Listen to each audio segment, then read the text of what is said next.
ปอโตเฮียรถรถบ่มีจักรบ่นี่โอ้โหอันนี้อีกโซนหนึ่งจ้ะกันอยู่แซวๆเนาะผู้สาวนี่อยู่ห้องแต่ผู้สาวเนาะผู้เฒ่ากับห้องแต่ผู้เฒ่าจ้ะผู้สาวหรือเมียเขาเนี่ยผู้สาวยังเป็นผู้สาวอยู่คนละบ้านเจ้าอยู่บ้านใดบ่เนี่ยเชียงแรกโคกพนนี่อยู่นกพื้นเนาะแน่ครับ ได้ผู้สาวมาสู้เลย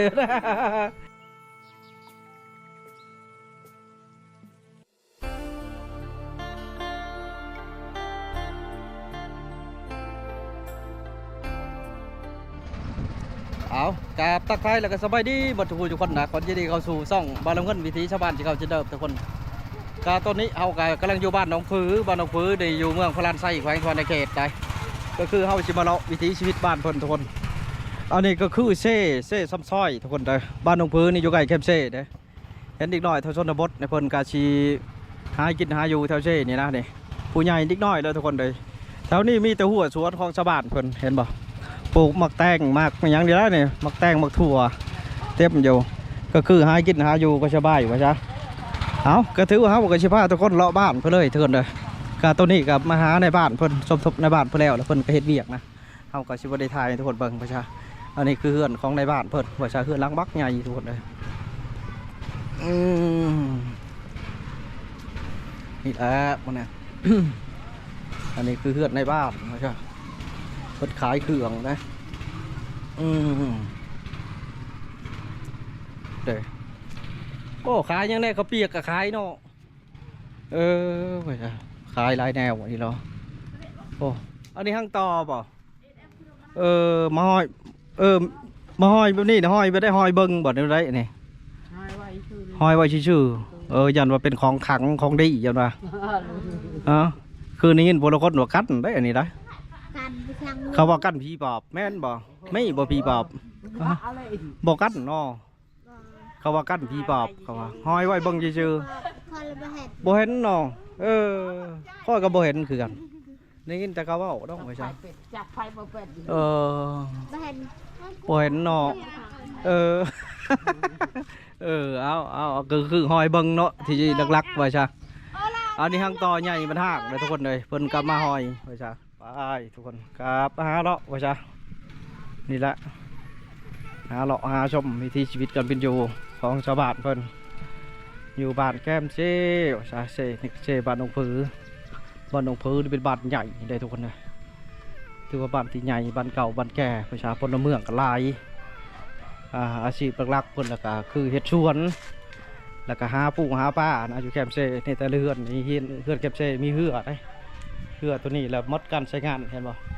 เพิ่นเอามาปลูกผักประชาโซนตัวนี้เลยโซนเป็นบ้านแคมเช่นอนแล้วแต่พี่ทุกคนเลยเย็นนอนตะลุมตะลาง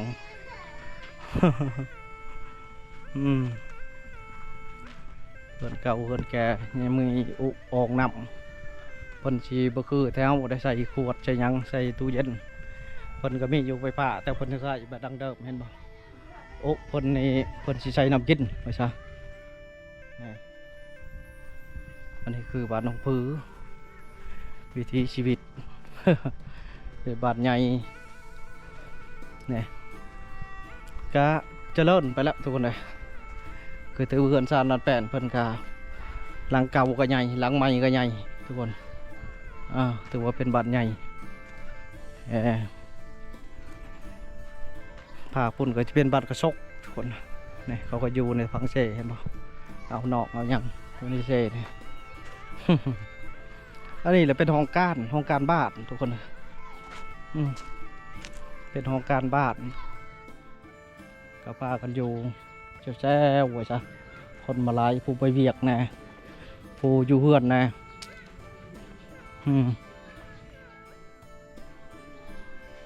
และพาทุกคนลงเกี่ยวมาแบบนี้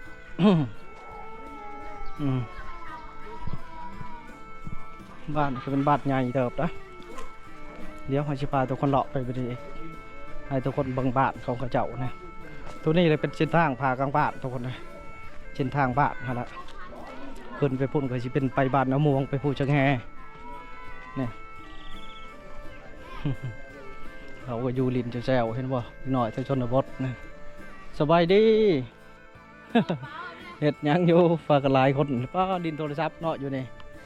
โอ้เบิ่งลายมือก็ไม่เอ้ย ไปหลุดเนาะ เบิ่งลายมือก็ไม่เฮ้เพื่อนปนิทีอยู่ทุกคนเลย จนว่าเลียนพื้นที่เพื่อนก็คือนี่แหละเส้นทางนี่ทุกคนเลยพอได้มีเวียกมีงานเห็ดดองเห็ดยังกับ เอาจิตันทีทางนี่แหละนี่มีตุ้ยุ่มเจี๋ยก็ได้เอ้ยน้องอะไรส่วนลายกับดินตะเกากับพากันลงเฮือนต่างมากแล้วก็พากันมาอยู่ใกล้ๆกันนี้ใช่เพราะว่าดินตอนเดียวเด้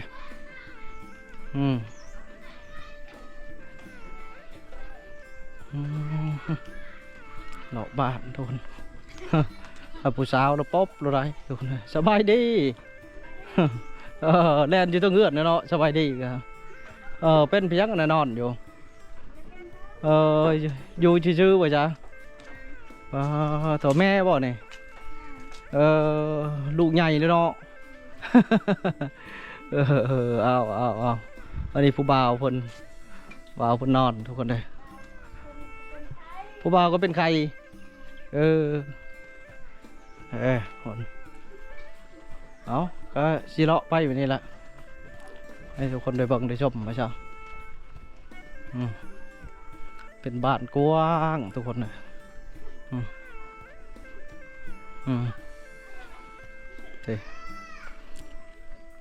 เส้นทางคนนี้สะอาดทุกคนเลยสะอาด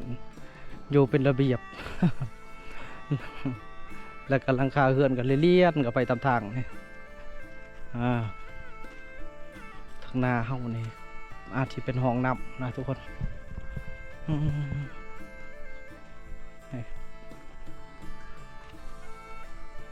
กระมวลไปแบบหนึ่ง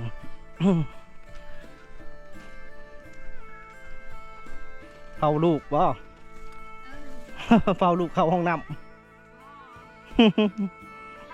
หลานเนาะ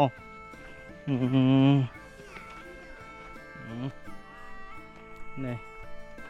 สุดอยู่นี่ด้วยทนบางนี่ค่ะสุดขบวยสุดขักยังมีอีกเรือนหลังสองหลังอยู่พนไม่ใช่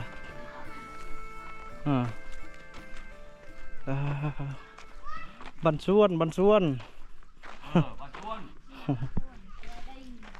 สบายดีสารย่างไก่บ่เนี่ยสารหนึ่งปลายตะเจ้านี่บ่เนี่ยไว้เนาะก็บ่ได้ไปบัดนี้แล้วก็เบบเข้าบ่หรือว่าเอ็ดบัดนี้เลยเบบเข้ามันก็ยาวๆเนาะมันนี่อันใด ก็พอได้ใช้เองเนาะอันนั้นแกะมะขามบ่กินเนาะบ่แม่นแกะเอามะขามบานแล้วเนาะ เบิ่งที่จกเบิ่งขนมมันยังบ่กินบ่ขนมเอาเลยแล้วโอ้โหเนี่ยว่าแต่ก็หมดยันว่าขลับเอาบ่หลายเอาใหญ่กันเด้อพูดละก่อนพูดละไรไปซะเอาพอได้เป็นของฝากของตอนโอ้ตาเงินสบายเลยเนาะโอ้พเน็ตนะครับแล้วปะเนี่ยเจียมหัวเป็นอะไรรถเขาเรียนไว้พอโอ้ยอย่าไปว่านะได้ยินแต่เชียงวุดแล้วเนาะจักรพอบึงรถใหญ่ก็พอบึงรถใหญ่แล้วกระดอนี่เราห่วงหามไอ้น้องใช้ได้ย่านตายไหวเนาะ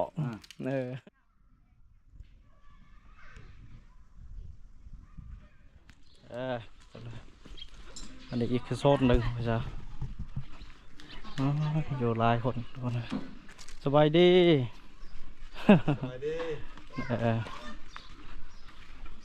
โอ้กว้างเนาะบ้านนี่เนาะราคาเฮือนทีเฮ็ดยังอยู่พกพรเนาะคือชีเย็นดีอยู่ตารางเฮือนค่ะทุกคนเลยถือเฮือนใหญ่เขตนี่ทุกคนเลยคนก็ลายพี่จ้า ตัวนี้เลยก็เป็นเรือนเก่าเพิ่นนะเพิ่นก็สิใช้เฮ็ดเรือนเพิ่นเรือนไผ่เขาจ้ะโอ้ผู้สาวน้อย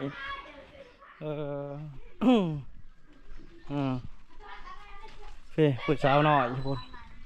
สบายดีผู้สาวน้อยอยู่พุ่นสบายดีบันชวน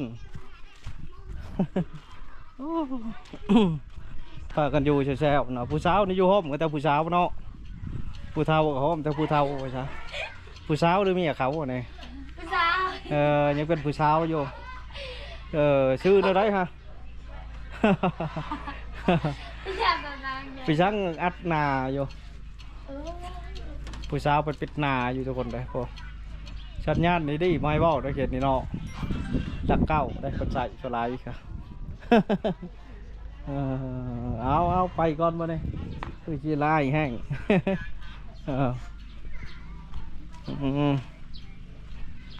จะเลาะไปเรื่อยทุกคนเลย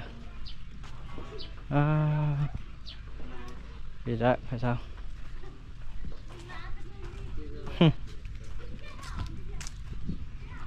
สบายดีโอ้เหือเราบางใหญ่เนาะคืออยู่โอ้พอแห้งได้เสร็จได้ช่วงนี้นี่3 ห้องบ่เหือนงามครับโอ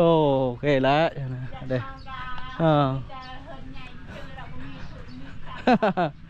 จัดแล้วสบายดีโอ้เอากันใหม่บ่นี่นอนเผาวนขักในเนาะ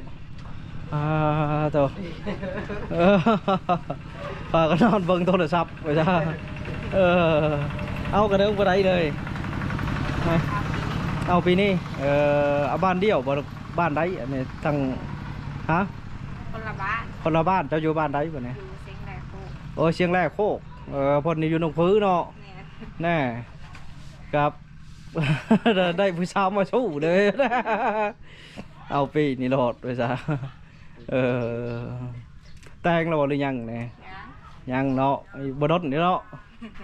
เดือน4นี่บ่อยบ่ทันเนาะปีหน้าไปแล้วเนาะก็คือขอปีนี้ก็ปีหน้าพุ่นละม่วนบ่อยู่พี่อยู่แคมเซ่ม่วนนั่นแล้วเนาะจะอยู่เชียงแรกโคกไปซะไปเจออยู่บ้านแคมเซ่ก็สบายแล้วจะน้อยก็ผัวผ้าหาซอดกุ้ง ยังบ่ได้ลูกได้เต้าตินี่มีแฟนเชี่ยวปีนี้หรือปีหน้า ว่างแฟนกันอยู่บ่ เอาให้มีความสุขไปจ้ะ ไปก่อนวะเด้ ทางบ้านเพิ่นนี่สบายเด้อทุกคนเลยพูดก็ถือว่ายังใกล้อยู่ได้พวกเกี่ยวไปพูดนะเอากระชิผ้าเลาะมาวันนี้ทุกคนเลยไปจอกซุ่มสาวหน่อยกันทุกคนเลยสบายดีเอาละ มาหาเนาะต้องไปทางไหนอันนี้ฮะตัวเฮียรถรถบ่มีจักรบ่เนี่ยโอ้โหรถบ่มีจักรขี่เว้นโอ้ตาย